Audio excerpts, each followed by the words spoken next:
And a great pleasure right now to welcome to our show today a man who has written a really interesting book. It's called How to Do Things with Video Games. Maybe a little bit different than you'd think. We're going to find out about it. We're joined by the author, Ian Bogost, who is also a professor of digital media at the Georgia Institute of Technology. He joined us by telephone today. And Ian, thanks for being with us. How are you? Thanks for having me. I'm very well. Good to have a chance to talk. You had an opportunity to read through the book. Very interesting premise there. I think maybe when I first read it, you're just going to tell me how to play video games, but that's not the premise at all. It really gives you an insight of maybe some of the benefits of playing video games for different aspects of life, right? Right. My idea is that while we think of video games as a kind of entertainment media, maybe one that's limited to a particular audience, actually games are a medium like any other, like writing or like film, that can be put to a multitude of different purposes, everything from art to advertising to politics to work. And games are just no different than other media in that respect. They're doing lots of different things. Remember when the first video games I remember getting and playing was Pong. Remember that? And which was kind of dull when you look back at it now, but with all the technology you have with computers and all that, video games have become much more intricate, and like you said, it can be used for different aspects of life. So I guess that really has revolutionized that whole industry, right? The way computers can, the graphics and all that. I think it goes both ways. Certainly the advances in technology have driven, especially entertainment games, and they're very expensive and complicated to make now. It costs tens of millions of dollars. They're a lot like Hollywood blockbuster films, and that's all well and good. And, we like our blockbuster games just like we like our summer movies. But we don't have to give up on the smaller, less complicated, less expensive, less technologically advanced versions of games either. So, just as you might have a short film or a YouTube video or a little reminder photograph that you take for what to buy at the store or something. Right. There are these versions of games that are more simple, sometimes created by amateurs or by individuals, and those are just as interesting to me as the big blockbuster games. Yeah, I guess now with the way computers have the memory and all that, the different programs, there are more game designers, I suppose, now that even like you said, on an amateur level, you can design your own games. So that does change a lot. Yeah, that's right. And, we're certainly seeing more and more participation in the kind of the independent games scene. Just when you have an independent music or an independent film community, there's an independent game creation community, and that's an interesting trend. But another interesting trend is the way that games are expanding from the culture industry into, everyday life. So, you might be a filmmaker or a would-be filmmaker who also makes television advertisements, let's say. And the same thing is starting to happen in games, where we have games being made for advertising or for training or education or all sorts of uses. And those kinds of applications are not just interesting cultural applications; they're also interesting economic opportunities, interesting job opportunities, interesting opportunities for organizations that might want to do their work in a different way. Now, you also design games yourself, right, Ian? Or?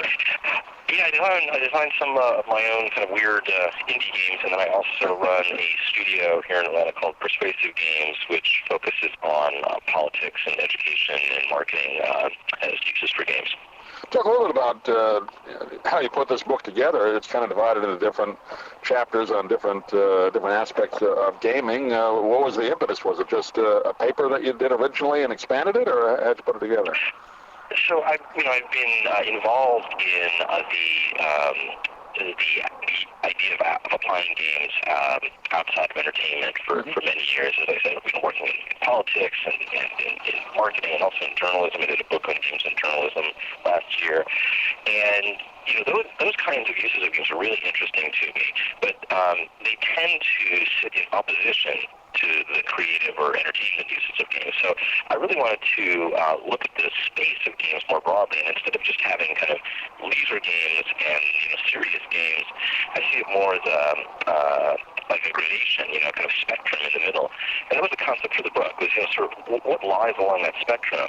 And I attempted, in these 20 or so short chapters to document, a wide range of applications in short form. So they're almost like little essays. You can read them in a few minutes or in a downtime or whatever. And then those chapters are kind of bookended by this sort of media theory of games, which is what I said at the top, that games can be applied to all sorts of purposes. They're a general purpose medium. Since we're coming into an election year, how would games apply in politics? In previous election years, we've seen, I've been involved in a number of games supporting candidates that are really kind of election games rather than political games. And, the thing about elections is that they're not really about politics at all, are they? They're about personality and about votes and about support. And so, we may or may not see more of these games that are kind of meant to be media curiosities to draw attention to particular candidates. What I would love to see more of, though, are games that are really about policy. And you can imagine a possible future world in which a candidate says, hey, I'm going to give you this little simulated version of the society I propose to create. This is my platform, and you can live a little life in a version of the United States that I will bring you. Right? That's not something we've seen yet, and I would certainly love to see that. And I see so many games on sites like Facebook and all that. People can play en masse. Is that where all these, say, the amateurs are putting these games together? Is that where they're being marketed, or how's that being done? Certainly, platforms like Facebook, like mobile devices like the iPhone and the Android phones, those are very appealing to creators who may not have the budget and time for these larger scale console games, and they can release them relatively easily. The challenge, of course, is that those markets are very noisy because there's so much on them, and the prices that you can charge for your product have been driven very far down. So, there's a kind of consequence to the amateurization, or some people use this word democratization of creation tools, and that's that it becomes harder to make credible livings at doing these kinds of games, which is one of the reasons that I think there's promise in games that are created not just for entertainment, but also to serve particular purposes. And then those particular purposes may not be for the general public. They might be for a set of executives of a particular company, or they might be for a particular community, and what have you.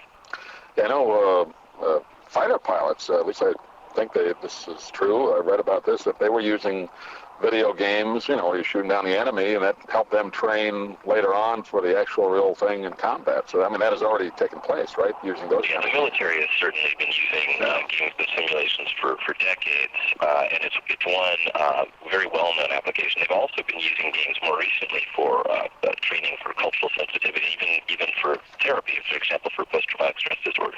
Right, it's a lot of benefits to it. It's not just for rest and relaxation. There's some purpose to it, too. It's a really interesting book, Ian. It's called How to Do Things with Video Games. We've been talking with Ian Bogost. And Ian, you have a website that can get a hold of you or the book?